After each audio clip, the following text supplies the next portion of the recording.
शंकराचार्य मध्यमाम् अस्मदाचार्य पर्यन्तां वन्दे गुरु परंपरां। वाक्यकारं वररुचिं भाष्यकारं पतंजलिं पाणिनिं सूत्रकारं च प्रणतोऽस्मि मुनित्रयम्। सर्वेभ्यो नमो नमः। मित्रों, आज हम पढ़ने जा रहे हैं एक बहुत ही महत्वपूर्ण प्रकरण को, जिसका नाम है अव्ययानी। यह जो प्रकरण है, यह बहुत छोटा सा प्रकरण है। इसमें आपको कोई रूप सिद्धि नहीं मिलेगी। जैसे अन्यत्र आप देखते थे कि इसके रूप चलाओ, ये चलाओ, वो चलाओ, वो नहीं इस प्रकरण में मिलेगा। ये प्रकरण क्या है मित्रों? यह प्रकरण सुबंत का ही शेषभूत प्रकरण।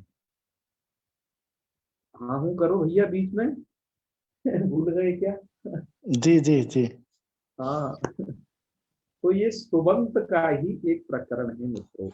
आप देखते थे, जैसे आप राम शब्द पढ़े थे, रमा शब्द पढ़ा आपने, लीह शब्द पढ़ा, ऐसे शब्द जो आपने पढ़े थे, तो वहां उनके जो रूप होते थे वो विभक्ति और वचनों में बदल जाया करते थे। एक कई जैसे नहीं चलते थे ना, जी है ना। वो क्या जी जी होते थे, बदल जाते थे। आपने देखा कि प्रथमा में कुछ और है तो सप्तमी में कुछ और है। जी जी तो ये सुबंत हैं, जो कि जिनके अंदर बदलाव होता है, विभक्ति में वचनों में आपने बदलाव देखा। जी एक इसी प्रकार के बदलावों को आप तिङंतों में भी देखते हो। तिङंतों में भी क्या होता है कि वहां पर भी पुरुष और वचनों में बदलाव होता है। प्रथम पुरुष में जो रूप होते हैं वो तब में नहीं होते हैं कदाचित, है ना। जी ये थोड़ा सा अंतर रहता है, समझ आई ना बात। जी लेकिन यहाँ जो प्रकरण आप पढ़ने जा रहे हो, ये सभी लिंगों में एक जैसा रहने वाला है। ये अर्थात हर एक वचन में एक जैसा रहेगा, इसका रूप बदलेगा नहीं। तो आपके लिए कितना बेनिफिट हो गया, आपको दिमाग नहीं लड़ाना कि इसका सप्तमी में क्या है, प्रथमा में क्या है, चतुर्थी में क्या है, और उसके उस वाले वचन में क्या है। जी जी तो इसका स्वरूप नहीं बदलेगा, चाहे वो किसी भी लिंग में चला जाए। तो ये जो अव्यय प्रकरण है, जिसे हम कहते हैं अव्यय किसे कहते हैं, तो किसे कहते हैं अव्यय, मैं आपको वही बता रहा हूँ कि इसके तीनों लिंगों में, सभी विभक्ति और वचनों में एक समान रूप रहते हैं, बदलते नहीं है। वो अव्यय कहलाता है। ये अव्यय की जो परिभाषा है, अव्यय किसे कहते हैं, इस प्रकरण के अंत में दी है। तो उसकी अधिक व्याख्या हम भी उस प्रकरण के अंत में ही करेंगे। ठीक है, अव्यय किसे कहते हैं इसकी सही व्याख्या और वहां करेंगे। ये तो थोड़ा आपकी जानकारी के लिए दो शब्द है। अच्छा, अव्ययों के भेद कितने होते हैं मित्रों? ये भेद क्यों कहने पड़ रहे हैं हमें? क्योंकि आपके अव्यय प्रकरण के अंतर्गत कुछ सूत्र दिए गए, है ना। तो उन जी सूत्रों को आप बारीकी से देखेंगे तो ये भेद आपके सम्मुख आएंगे। इन भेदों का वर्णन आपकी पाठ्य पुस्तकों में प्रायः नहीं है। हमने इसको अन्यत्र पाठ्य पुस्तकों से, शोध प्रबंधों से और कुछ टिप्पणी से संकलित करके और उसको थोड़ा परिशुद्ध रूप देने की कोशिश की।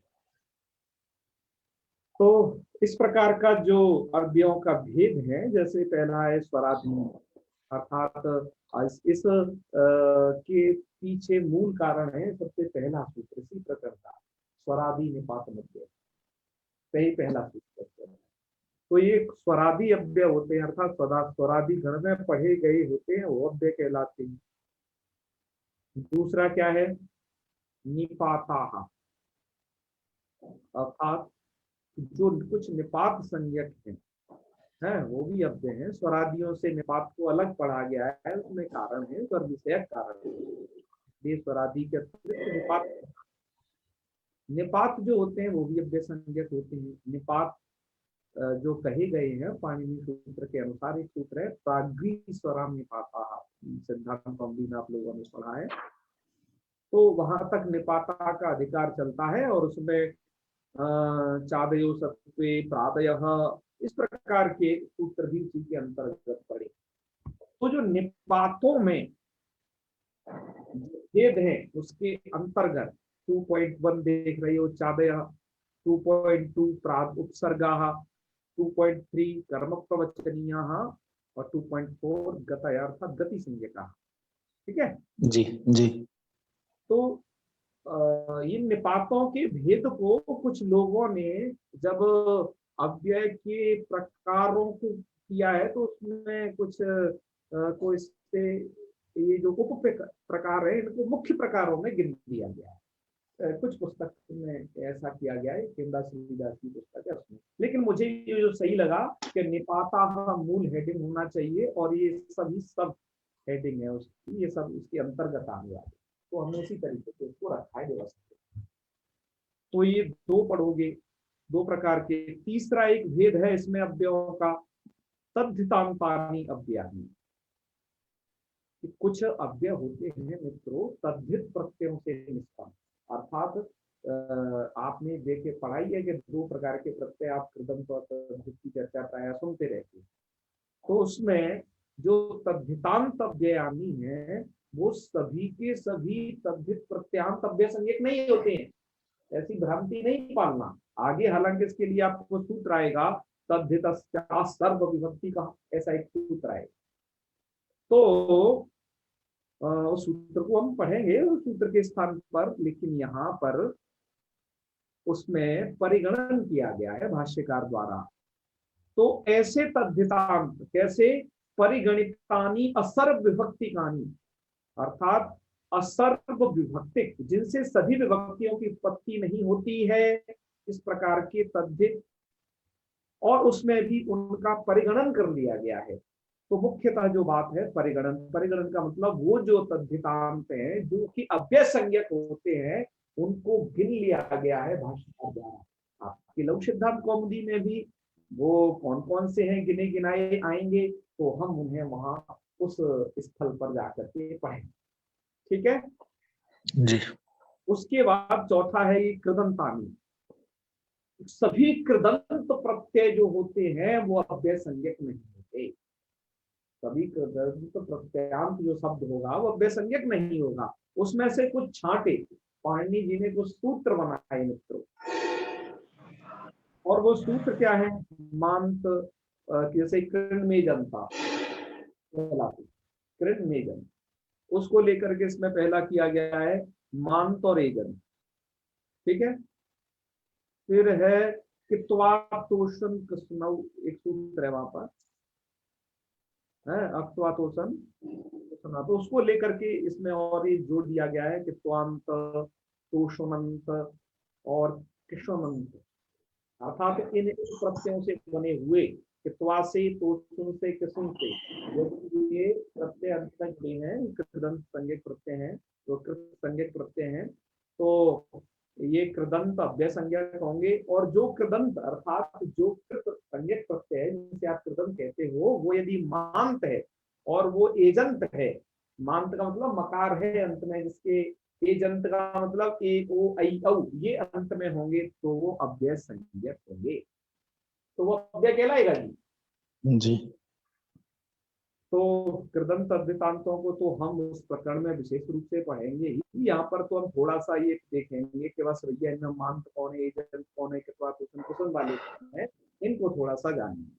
ठीक है जी अब आ जाइए अव्ययी भाव समासांतानि। मित्रों जिन शब्दों में अव्ययी भाव समास होता है वो सबके सब अव्यय ही कहलाते हैं, वो सब अव्यय संज्ञक हो जाते हैं, सीधी सी बात। वहां पर कोई ये नहीं है कि वो कैसे हो कैसे नहीं हो, वो जहां अव्ययी भाव समास है वो सबके सब क्या है, अव्यय संज्ञक आंख बनता है। तो ये 5 प्रकार के विभाग मित्रों ये दृष्टि हुए, और इसके अलावा और भी विभाग किए गए हैं मित्रों। एक बहुत प्रसिद्ध पुस्तक है जो संस्कृत यूपी टीजीटी में लगी हुई है बाबूराम सक्सेना जी की संस्कृत व्याकरण प्रवेशिका, ठीक है। और जी उसको पूछा जाता है, और बहुत अच्छी पुस्तक लिखी विद्वान ने, बड़े सहयोग से, और बहुत अच्छी लिखी उस टाइम, हिंदी में है वो पुस्तक क्यों। जी तो उन्होंने उस और भी अव्ययों के प्रकार कुछ अतिरिक्त कहे। अतिरिक्त का मतलब है कि उन्होंने, हमने तो जो विभाजन है उसका आधार पाणिनि जी के सूत्र, पाणिनि जी के सूत्रों पर आधारित है हमारा विभाजन। उनका जो विभाजन है, उन्होंने जैसे कोई संबंधवाचक अव्यय, क्रियावाचक अव्यय, इस तरीके का एक निराला विभाजन कर रखा है। वह भी दृष्टिगोचर आप लोगों को कर लेना चाहिए। तो एक वह भी विभाजन, कहीं कहीं पर इसके 6 प्रकार थे, तो 6 प्रकार कैसे हो जाते हैं मित्रों, वही मैंने बताया कि निपाता के अंदर जो इसके उप प्रकार हैं, उनको कोई मुख्य प्रकार में यदि गिन दिया है तो कदाचित वो हो जाता है। अन्यथा जो यही दृष्टिगोचर होते हैं, इसी प्रकार के जो है विभाजन दृष्टिगोचर हुआ है। तो ये तो विभाजन को लेकर के चर्चा, जिसमें से अब आप पढ़ोगे स्वरादि निपात्मक इसको, क्या जी। तो चलो जी आगे बढ़ते हैं। आगे आप देखिए, अब स्वरादि निपातमव्ययम, यह पाणिनि जी का सूत्र है। सूत्र का अर्थ है स्वरादयो निपाताश्च अव्यय संज्ञा। जो स्वरादि हैं और जो निपात हैं, स्वरादयो निपाता, स्वरादि और निपात, निपात अलग है, वो अव्यय संज्ञक होते हैं सभी के सभी। मित्रों, अव्यय संज्ञा करने के फल है। अव्यय संज्ञा करने का फल एक जो कि यहाँ आपको बताया जाएगा मुख्य रूप से, वो है अव्यय दाप। एक सूत्र आपको इस प्रकरण के अंत में बताएं। तो अव्यय संज्ञा के तमाम फल हैं, उनमें से एक फल क्या है, अव्यय दाप, आप याद रखिएगा। अब यहाँ पर ऐसे शब्द गिन दिए गए हैं मित्रों के स्वर, अंतर, प्राप्तर, पुनर्सनुतर, ये सभी शब्द आप देख रहे हैं। ऐसे शब्द शब्द पढ़ दिए गए हैं। यहाँ पर आवश्यक क्या है कि इन शब्दों का अर्थ क्या है, ये जानना आप लोगों के लिए आवश्यक है।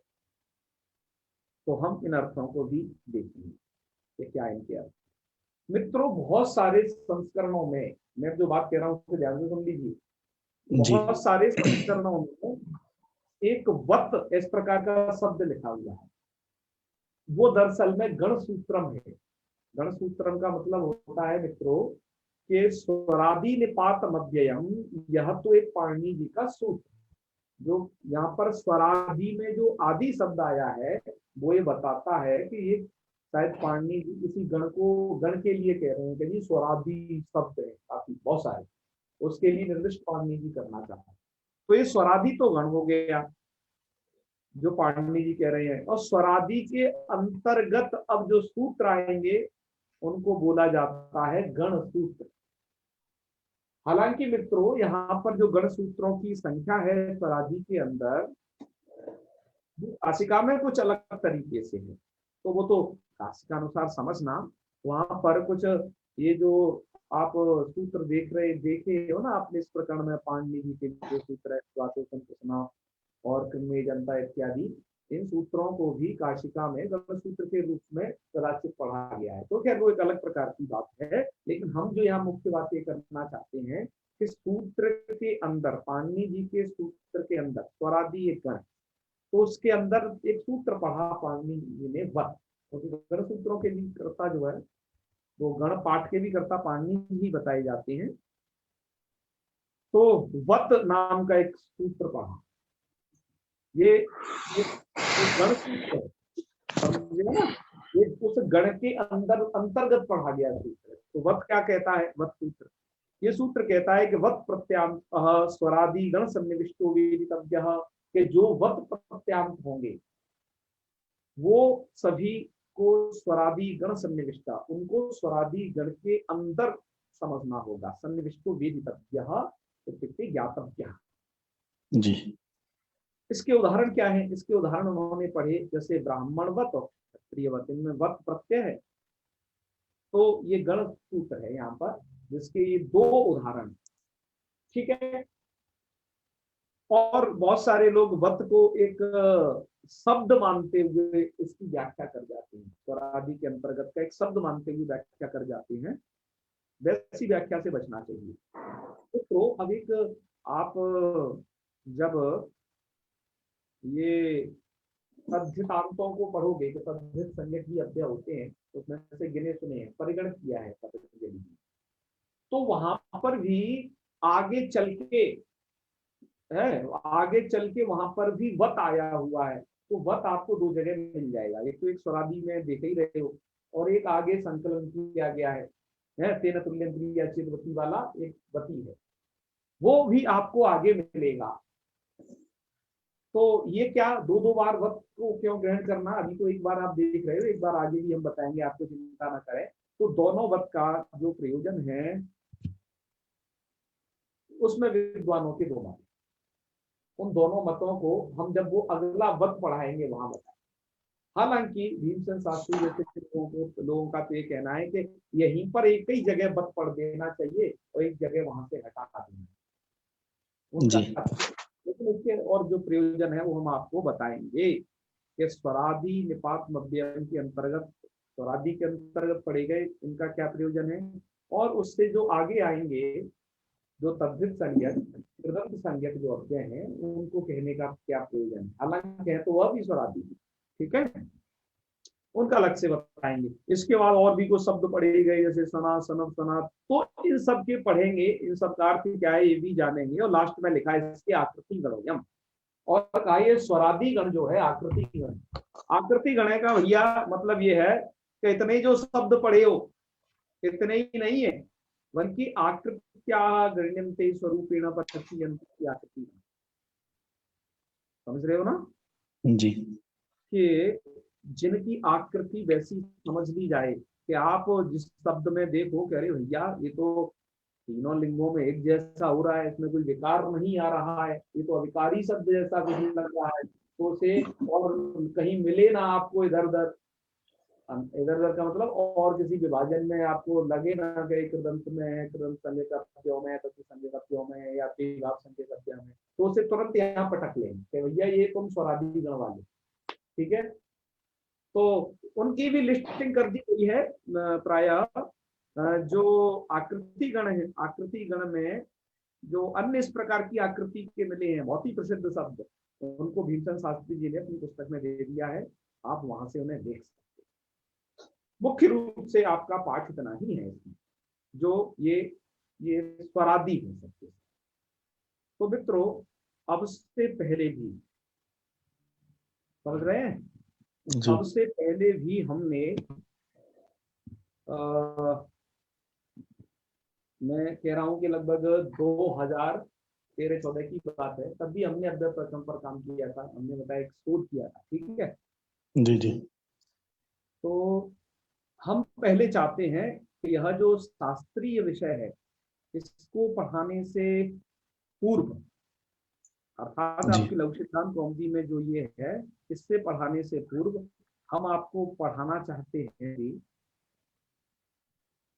कुछ अन्य चीजें। तो आपको अपनी स्क्रीन पर अब क्या दिखाई दे रहा है? अथ अव्यय शिक्षणम दिखाई दे रहा है ना?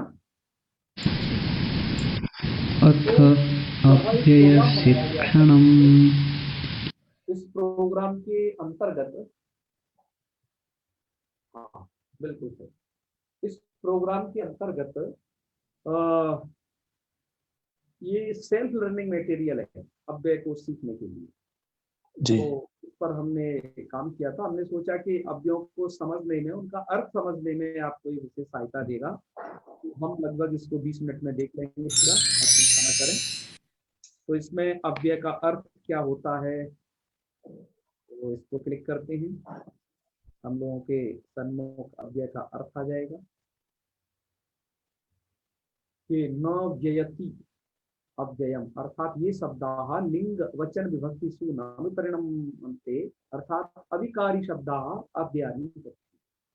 तो अव्यय जो होता है वो लिंग वचन विभक्ति एक जैसा रहता है। ये थोड़ा इसका अर्थ है, आर्टिकल की परिभाषा क्या है।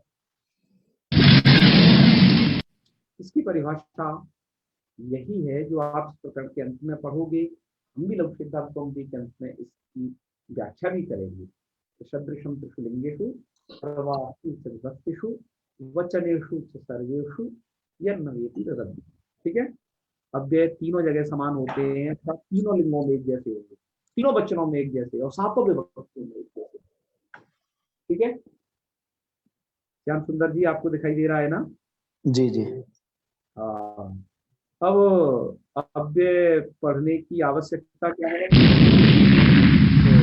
तो वह भी बताया गया था कि अव्यय इसलिए पढ़ना है आपको कि इनका प्रयोग एक जैसा ही रहता है, आपको ज्यादा सोचना नहीं, लिंगों में, वचनों में, विभक्ति में कोई विपरिणाम नहीं होता है। तो इनका प्रयोग करना छात्रों के लिए सुकर होता है, क्योंकि उसे सोचना ही नहीं कि किस विभक्ति में क्या रूप बनेगा। जैसे इसका एक प्रयोग है, अव्यय का प्रयोग, जैसे मुधा नाम का एक अव्यय आएगा, तो मुधा अव्यय आता है व्यर्थ अर्थ में। मुधा माने व्यर्थ। व्यर्थ। तो अब इसको देखो कैसे कह सकते हैं कि सह मुधा वदति, तो सह के साथ अर्थात पुल्लिंग के साथ ही मुधा, सा मुधा भ्रमति, स्त्रीलिंग के भी साथ देखो मुधा यथावत रहेगा, उसमें कोई बदलाव भी नहीं आप देख रहे जी। और मुधा कुलम अस्ति या नगरम अस्ति, तो ऐसे देख रहे हैं। तो ऐसे ये भी क्या है, मुधा बदला नहीं, कहने का मतलब ये है त्रिलिंगेषु मुधा शब्द तद्वदेवास्ति अन्यथा तू। अन्यथा होता क्या है, जब आप वाक्य विन्यास करते हो तो आपको ध्यान रखना पड़ता है कि यल लिंगम यद वचनम याच विभक्तिर विशेष्यस्य तल्लिंगम तदन्यवम तद्वचनम तद्वचनम। विभक्तिर विशेष्यस्य। ये जो नियम होता है अव्यय इससे बड़ा विनिर्मुक्त होते हैं। तो इनका जो प्रयोग है आप लोगों के लिए सुखकर होता है, भ्रांति रहित होता है। तो ये सब बातें हैं। ठीक है, आगे बढ़ते हैं। अव्ययों का महत्व, तो चलो महत्व तो आप लोगों को पता ही पढ़ाई रहे, उसको छोड़ते हैं, अव्ययों के प्रकार पर आते हैं। आज से लगभग वो 6 ईयर पूर्व भी इसके जो प्रकार थे हमने इसी तरीके से, देखते जाओ, इसी तरीके से हमने विभाजित कर रखा था 6 वर्ष पूर्व। आज जी। भी थोड़ा सा हमने बदलाव किया, आप लोगों ने सामने देखा इससे पहली वाली जो स्लाइड, उसमें थोड़ा सा ही तो बदलाव था, और तो बाकी सब लगभग ऐसा ही है। ठीक है जी। तो इसमें जैसे स्वरादि अव्यय है, तो इनको क्लिक करते हैं, तो ये हम लोगों के मैंने मुख्य स्वरादि छांट लिए थे कि जिनका प्रयोग बहुत ज्यादा था। स्वरादि यही अव्यय है जो अभी हमने आपको एक लिस्ट में दिखाई थी, आकृति करो एम बताया था कि ऐसा आकृति।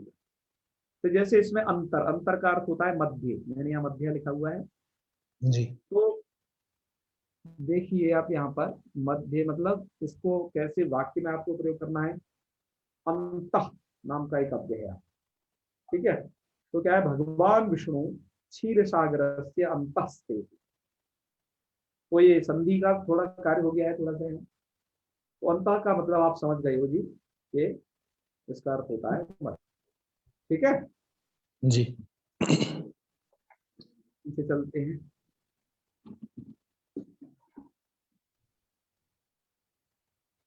अब दूसरा है प्रातर, इसमें एक प्रातर अव्यय भी आपने पढ़ाई थी। तो ये है, प्रातर का अर्थ होता है प्रातः काला, आप वाक्य प्रयोग कर सकते हैं प्रातर उदित किया। ठीक है, जी। तो इस प्रकार से इसमें चलो चलो जल्दी देख लेते हैं। दरअसल ये जो शिक्षण था गुरुदेव, जी जी बताइए। गुरुदेव जी, कई जगह बुक में जैसे डीएवी और डीपीएस जैसे विद्यालयों के बुक में अंतः जी। को अंदर बताया गया है, तो उसको क्या हाँ क्या मध्य, कहें? बिल्कुल अंतर को अंदर है ना, मध्य, वो मध्य ही अर्थ है दरअसल, दरअसल में। ठीक है ना, जी। वो मध्य अर्थ है बस उसका। तो उच्चई, उच्चई संति पर्वता, उच्चई का अर्थ क्या होता है, महान होता है। ठीक है, जी। महान मतलब वो बड़े हैं, कहने का मतलब ये है। जी। तनईस, ये क्रिया माध्यम अर्थ में प्रयोग होता है कि एतयो कच्छपः शनैश्चलति। ठीक है, जी मतलब वो धीरे चलता है। तो क्रिया मान दो, अर्थात क्रिया को धीरे से करना। ऋते, ऋते माने लिखना, वाक्य प्रयोग देख सकते हैं। जलाद ऋते मीनः न जीवति। तो ऋते का अर्थ आप समझ गए होगी, क्या है? बिना, है जी पृथक, पृथक माने होता है भिन्नम।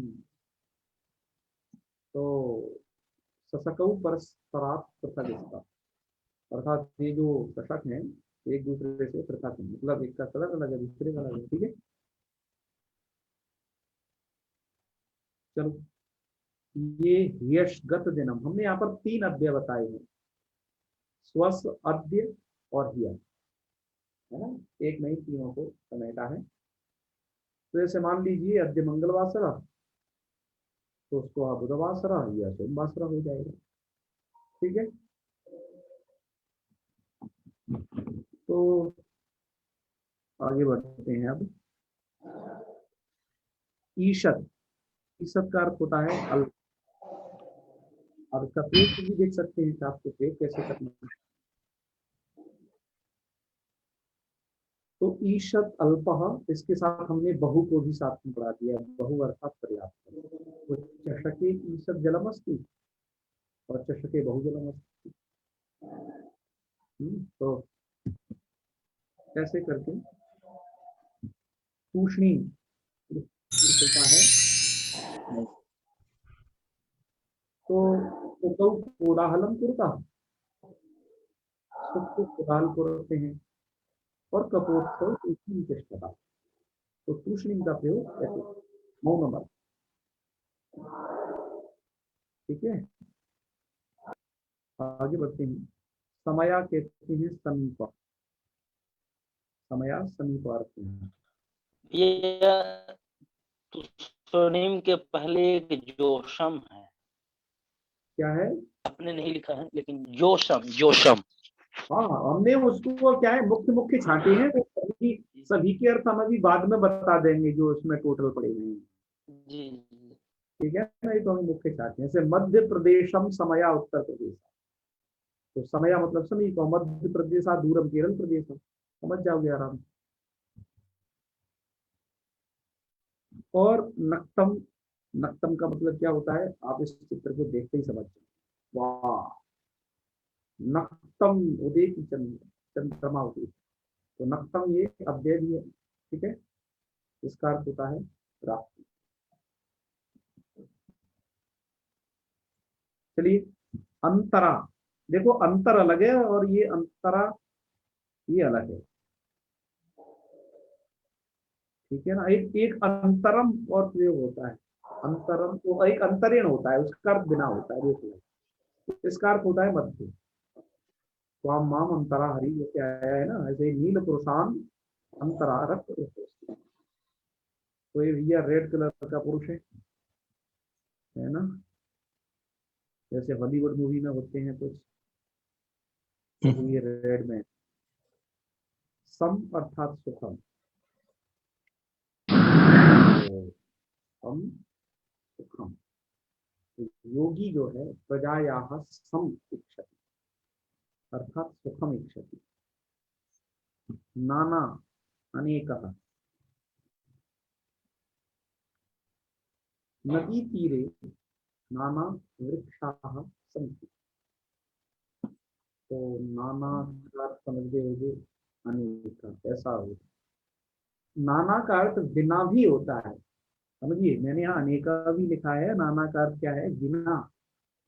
आप जी उन्होंने दिया है नाना नारी निष्फला लोक यात्रा, बिना नारी के जो है लोक यात्रा निष्फल है। तो इसमें जो आप अध्याय देख रहे हो, इनके अन्य अर्थ भी होते हैं मित्रों। और हमने यहाँ तो आपने एक क्षमा और स्वस्ति, ये 2 और हैं। ठीक है, इनको तो चलो क्या देखें, आगे चलते हैं, आगे बढ़ते हैं। आगे हमने इनका परीक्षण भी कर रखा है कि अभी जो आपने पढ़ा वो आपको आता है कि नहीं। तो अब आप लोग थोड़ा मैं नाम लूंगा, तैयार हो जाना और बताना। तो कस्य नाम अव्ययम, श्याम सुंदर जी, जी। तो कौन से शब्दों को अव्यय कहते हैं? विकारी, विकारी संधि शब्द या धातु, धातु नाम? अविकारी शब्दानाम। हाँ, तो मैं इसको देखो क्लिक करूंगा ना, जी। आपका प्रश्न राइट है। मतलब ये ऐसा बनाया था कि कि अपने आप सही बहुत चेक कर सके। बहुत सुंदर बनाया है। कति प्रकार की अव्यानी भवंती, ये बताएंगे कौन? ये घा शर्मा जी, सैंतिया जी। अव्ययों के प्रकार कितने होते हैं? 3, 5, 7 या 2? मैं बताऊं गुरुदेव? और चलिए आप बताइए। 5 होते हैं।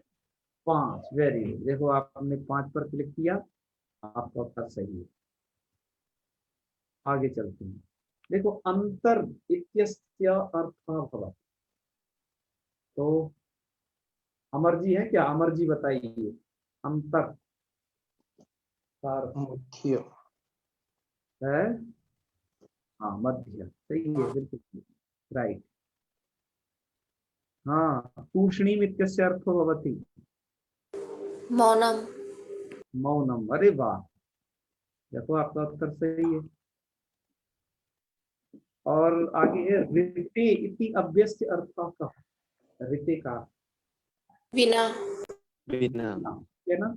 मैं बिना को क्लिक करूंगा और ये आपका उत्तर सही है। और ऐसा नहीं आप इसमें गलत क्लिक करोगे तो जैसे आप पृष्ठे क्लिक कर देते हो, माने ऋते का पृष्ठे, तो आपके सामने कैसा ये आता है उसको भी देखो, है ना? तो पुनः प्रयास करिए, आ जाता है। तो खैर ये तो सभी अब समझ गए, अब ज्यादा क्या कहें आप लोगों को। ये मैंने पहले ही कहा है कि प्राक शास्त्री के छात्रों के लिए तैयार किया गया था, जिसमें आपने स्वरादि पढ़ लिए, है ना? अब आ जाइए निपात संज्ञकों में। निपातों में हमने जो मुख्य अव्ययों का कलेक्शन किया है वो ये है: च, वा, ह, अह, कलि, सुष्ठु, स्मा, भूय, सिपर, ऐ, आहो, सिपर के, है ना? तो च का अर्थ होता है अपि। वाक्य प्रयोग कैसे हम कर सकते हैं? तो चित्रे सीता राम लक्ष्मण हनुमंत विराजन्ते, ठीक है? च ऐसे लगा सकते हैं आप। द्वंद्व समास में इसका प्रायः देखोगे करते हो। वाह, वाकार होता है विकल्प। इन शब्दों के अन्य भी अर्थ होते हैं मित्रों, कहीं कहीं ये पाद पूर्णार्थक भी आते हैं, उन सबको हम बताएंगे आपको। तो ये सह पुरुषो वृक्ष, पुरुषो व वृक्ष, तो ये पुरुष है या वृक्ष है, तो वो पूछना चाह रहा है, ठीक है? तो वाह, ये वैसे वस्तुतः यहाँ वाह जो है प्रश्न अर्थ में भी है, तो यहाँ पर तो एक प्रश्न अर्थ में प्रयोग किया गया है, ठीक है? तो वाह विकल्प अर्थ भी होता है, पर यहाँ प्रश्न प्रश्न अर्थ। अप्रसिद्ध, तो ह प्रसिद्ध ये सह डेयरी मिल्क चाकलेह वर्तते। तो आपको पता चल गया होगा आकार क्या है। अह, अह अद्भुत, नाटकों में बहुत प्रयोग होता है अह। तो अह अद्भुत, क्या कहना चाह रहे हैं? अह ईशः पुरोस्ति, एक कुकुर है या कुछ, तो वो आश्चर्य से कहना चाहता है अह ईशः पुरोस्ति, ऐसे। आह कष्टम पंडिता विधे। हाँ बिल्कुल। और एक ह आता है वो, और निश्चय अर्थ में। एक अह, एक 2 हकार वाला भी है अव्यय, वो कष्ट अर्थ जी में आता जी जी। है, कष्ट अर्थ में भी आता है, ठीक है ना? तो मैं आपको अभी वो चलो बता ही देता हूँ मित्रों। हमने लगभग 550 अव्ययों की लिस्टिंग कर रखी है अकारादि क्रम, अ से लेकर के ज्ञा तक। उसमें जितने भी लगभग अव्यय है जो कि प्रयोग होने वाले हैं बहुधा, उनको अर्थ सहित दे रखा है। वो भी हम आपको आज नहीं लेकिन कल या परसों में वो भी दिखा देंगे। ठीक है। खलु, खलु का अर्थ होता है निश्चय। तो इसका प्रयोग कैसे करते हैं हम? खलु निश्चयम। तो इसमें और भी निश्चय अर्थ में अव्यय आते हैं, उनको भी हमने रख दिया है, जैसे खलु और ही, किला, नूनम, एव, ये भी आपको अव्यय से अर्थ में मिलते हैं। सबके सब क्या है? निपात संज्ञा। तो चलिए खैर आगे बढ़ते हैं। प्रश्न ये है कि ईशा खलु चटका वर्तते, तो आम ईशा चटका वर्तते, आपको ऐसा उत्तर होना चाहिए। सुष्ठु, इसका तो सभी लोग प्रयोग करते हैं, मतलब पूर्णम अर्थ में। वाओ, सुष्ठु सोम, सुष्ठु वृक्षास।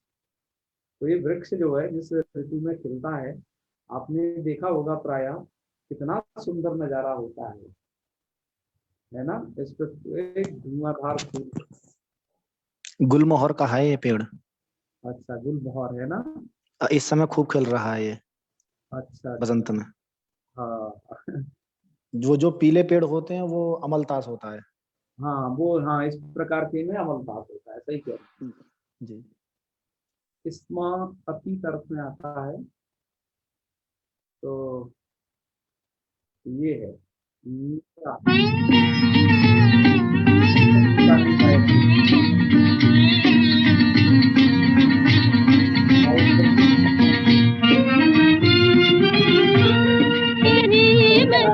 प्रेम दीवानी मेरो दर्द न जाने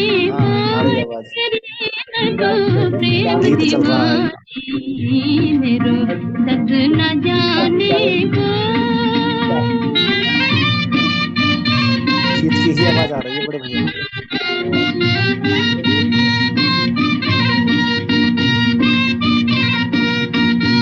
तो उसमें एक गीत था, मैं डाला था।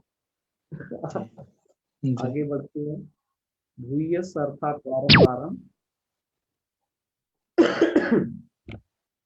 ये जिप फाइल थी एक सर्प भूया जिह्वाम निष्कासित, बार बार जिह्वा को निकालना। भूया है ओह का क्या कह रहे हैं? ओह का निर्माण। ओह, हाँ ये भी खेत प्रकट करने अर्थ में आता है। ओह, ये भी अव्यय है।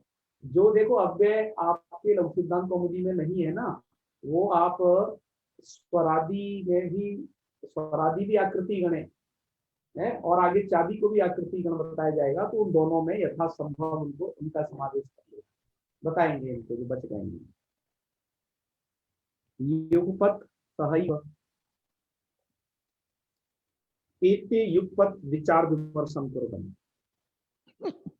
ये विचार विमर्श करने। तो युगपत का ऐसा भी वाक्य होता है और अन्य भी तरीके से होता है। तेजो द्वयस्य युगपत् व्यसनो दयाभ्याम। तेजो बिल्कुल सही है। तेजो द्वयस्य युगपत् व्यसनो दयाभ्याम लोकः नियम्यति इव दशांतरेषु। बहुत प्रयोग है। तो अय संबोधन अर्थ में होता है बुलाने। अय अत्र आगच्छतु, तो कह रहा है जी आराम आगच्छामि। तो खैर आगे बढ़ते हैं।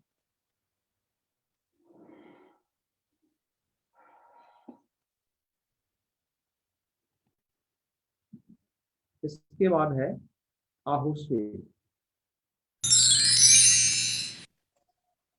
तो आहुस्वित का अर्थ, वैसे आहुस्वित को महाभाष्यकार ने बहुत प्रयोग किया। आहुस्वित का अर्थ होता है अथवा। नील पुरुषम स्वीकरोमि आहुस्वित रक्त पुष्पम, नील पुष्पम या रक्त पुष्पम आहुस्वित, वैसे प्रयोग कर सकते हैं। चलो आगे बढ़ते हैं। इव, इव का अर्थ होता है सादृश्य।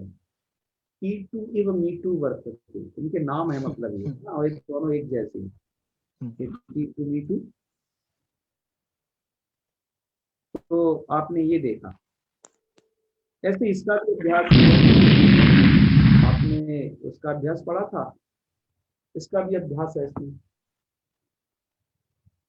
जिसमें इनकी प्रश्नावली बताई गई है कि ह इति अभ्यस्य प्रयोगा कस्मिन् अर्थे भवति। बताते जाइए ह इसका प्रयोग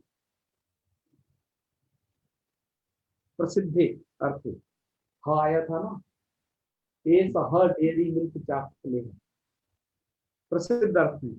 तो आप जब प्रसिद्ध को टिक करते हो तो आपको बताएगा जी सही, आपका आंसर सही है। ठीक है। जी। निश्चिते अर्थे न पूज्यते। खलु खलु खलु खलु तो निश्चय अर्थ नहीं होता है, मैं कह रहा हूँ न न प्रयुज्यते करें। इव बिल्कुल सही। इव का अर्थ होता है सादृश्य। तो जो लोग इव बता रहे हैं उनका सही है। यदि आप खलु पे टिक लगाते हैं ऐसा दिखाएगा कुछ आपको। ठीक है, तो इसलिए आप लगाइए इव पर टिक, तो आपको थोड़ा अच्छी फीलिंग आएगी। चलो आगे बढ़ते हैं, और बाकी इनको आप स्वयं पढ़ लेना कि स्तोभनार्थे कस्य अभ्यस्य प्रयोगः भवति, इस्मा अस्य अभ्यस्य प्रयोगः कस्मिन् काले भवति, अधोलिखितेषु कस्य प्रयोगः संबोधने न भवति। हे भो अहो वसद्य।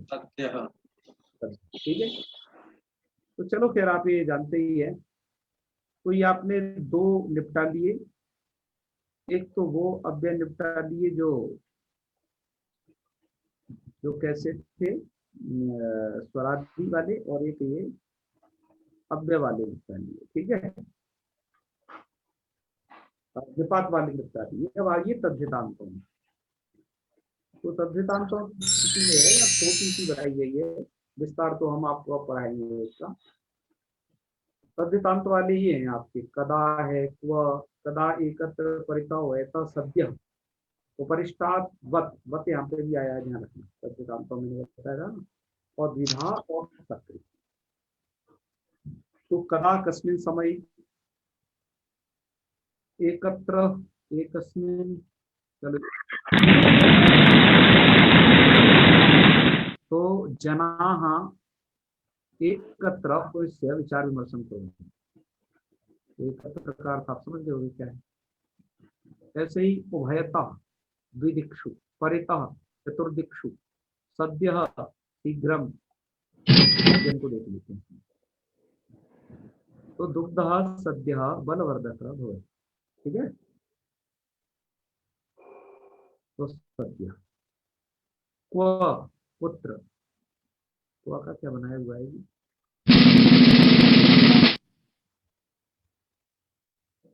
अच्छा, अधोलिखिताक्षरेषु ए ई आई ओ यू इमे वर्णाः क्व विद्यते। तो क्व का उत्तर में प्रयोग करना है ऐसे, द्विधा प्रकारद्वयम्, सकृत एकवारम। सकृत का क्या किया है देखते हैं। हाँ ठीक है, सप्ताहे रविवासरः सकृत आ जाती है, यहाँ दकार प्रयोग कर देती है, सकृत आ जाती है। और इसका भी ऐसे ही तद्धितांतों का भी मित्रों अभ्यास दिया हुआ है, आप अवलोकन कर लीजिए। ये है तद्धितांतों का अभ्यास। क्व इति अभ्यस्य अर्थ का उपरिष्टात्, क्व का अर्थ क्या होता है, कुत्र पुत्र ठीक है, उपरिष्टात् इति अभ्यस्य अर्थो भवति उपरिष्टात् ऊपरी। उपरि, वत, वत सादृश्य अर्थ में। ठीक है, और सकृत जी, एक बारम। एक बार, ठीक है, तो ये भी है।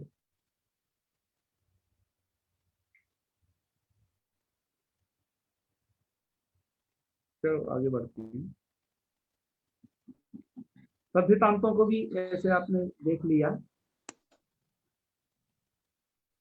इसी तरीके से कुछ कृदंत होते हैं, वो भी अभ्यय संज्ञक कृदंतों में आप देख लीजिए।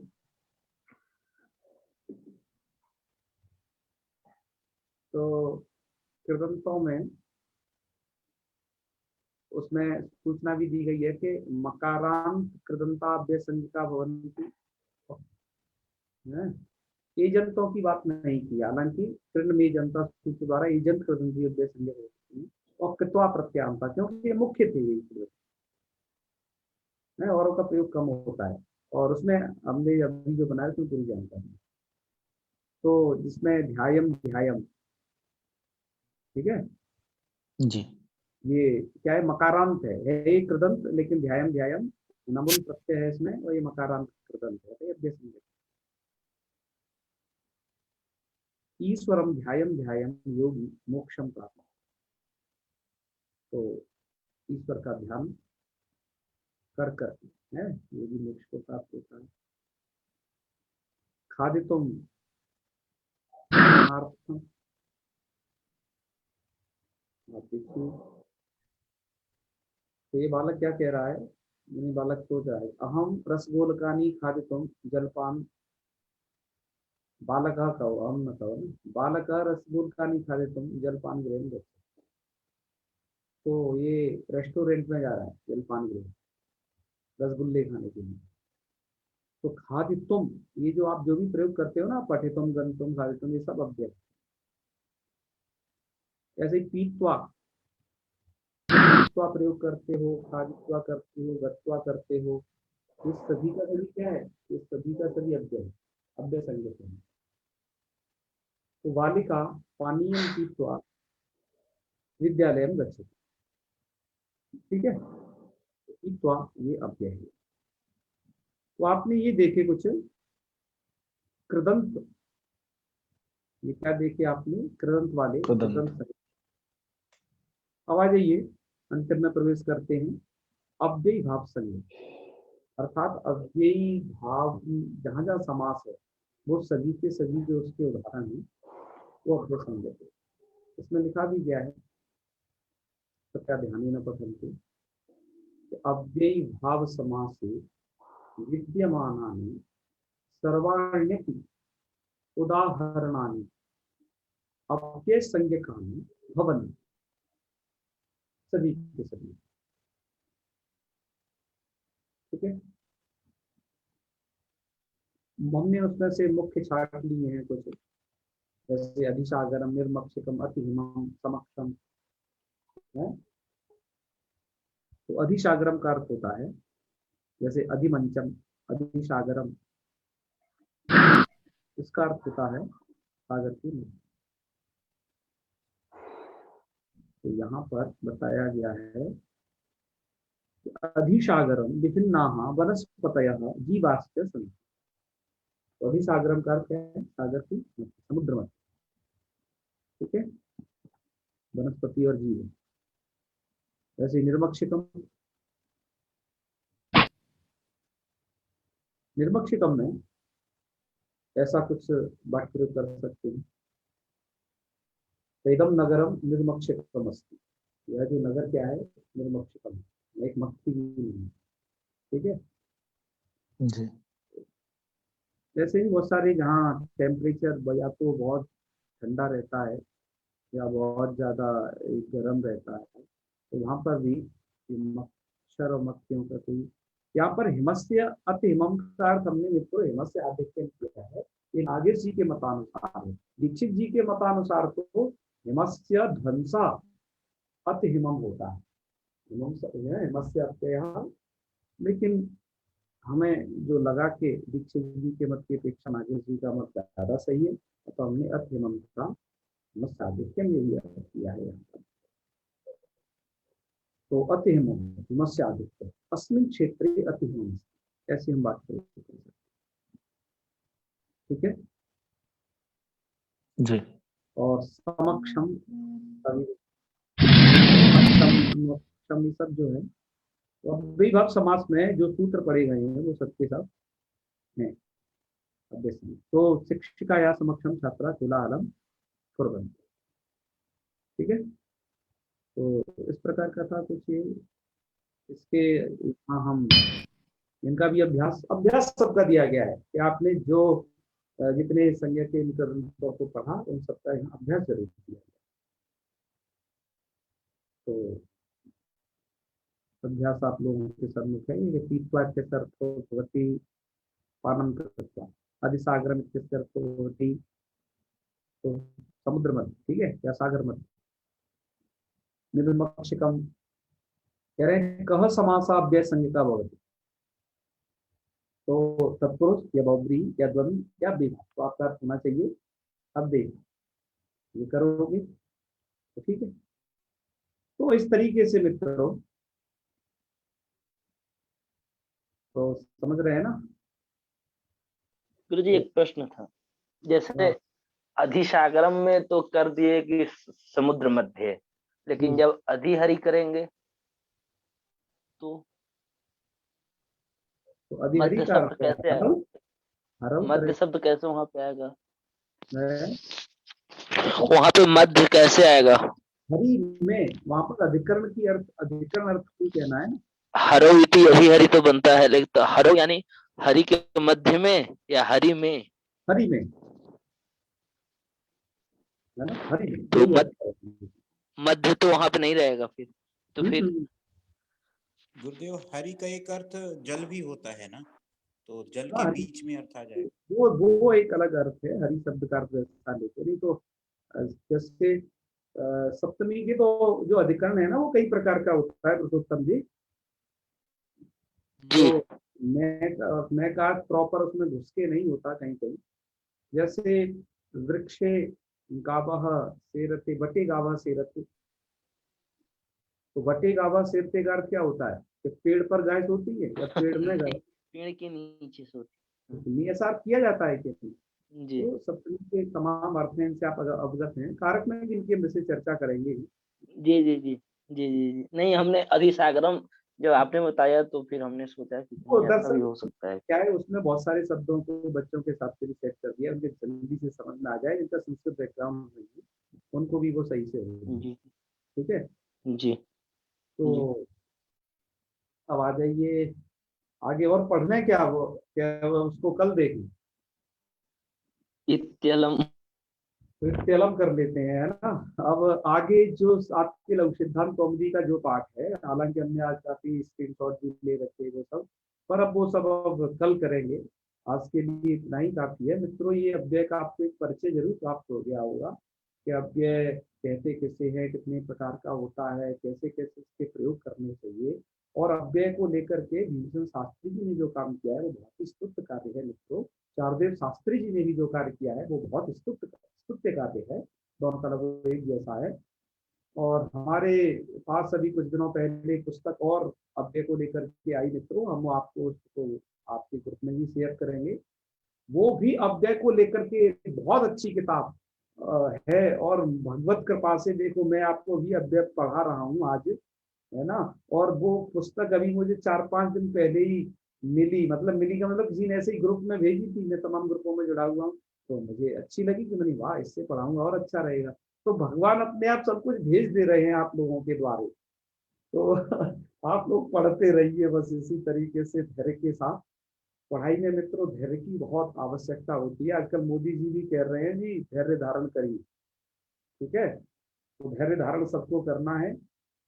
त्याज्यम न धैर्यम विधुरेपि काले, धैर्यात् कदाचित स्थिति प्राप्नुयात् सः, कि कैसा भी काल आ जाए, उन्होंने यही श्लोक बोला है कि कैसा भी इस काल आ जाए आपको धैर्य नहीं छोड़ना है। क्योंकि यदि धैर्य से उसमें आया आता है कि धैर्य से उस स्थिति को वो पुनः प्राप्त कर सकता है, उस अच्छी स्थिति में जा सकता है। मानो कि अभी कोई गलत समय चल रहा हो तो वो भी सही हो जाता है।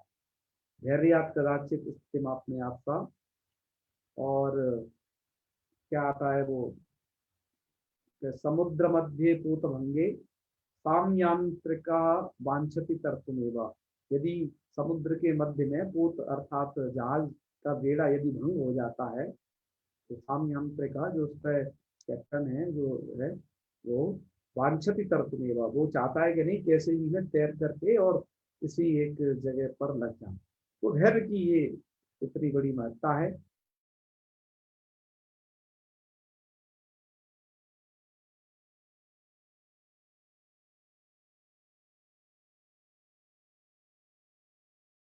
आपको व्याकरण की मास्टर की समझ में आ गई ना, तो और शास्त्र आपके लिए कुछ भी नहीं है। चुटकियों में आप उन्हें पढ़ लोगे, स्वयं के स्वाध्याय से भी पढ़, तो आप तो मास्टर की बनाना सीख रहे, ठीक है।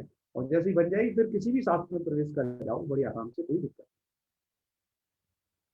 तो आज के पाठ को यही विराम देते हैं। भैया एक, हाँ, हाँ, वो जो आपने पीपीटी बनाया है उसको ग्रुप में भेज दीजिएगा तो थोड़ा हाँ, उसके बेहतर बारे में रहेगा। एक बात और कहनी थी, अरे आपने खुद ध्यान दिला दिया मित्रों। इस पीपीटी पर जो हमने 6 वर्ष पूर्व कार्य किया था, उसके अलावा रीवर्क भी हमने इस पर कर लिया है। हमने 2019 में रीवर्क भी इस पर किया है, और हमारा एक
हाँ जी श्याम सुंदर जी।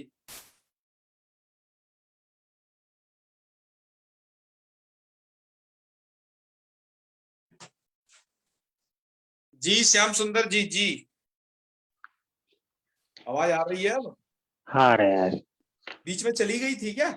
हाँ बीच में चली गई थी। अच्छा, हाँ, हम आप लोगों से कुछ बता रहे थे, चली गई थी। चलो खैर कोई बात नहीं, तो समापन कर लेते हैं, बस यही कहना था, ठीक है जी। हाँ। ओम सर्वे भवन्तु सुखिनः, सर्वे सन्तु निरामयाः, सर्वे भद्राणि पश्यन्तु, मा कश्चित् दुःखभाग् भवेत्। ओम शांति शांति शांति। सर्वेभ्यो नमो नमः। शुभ रात्रि। जी नमो नमः।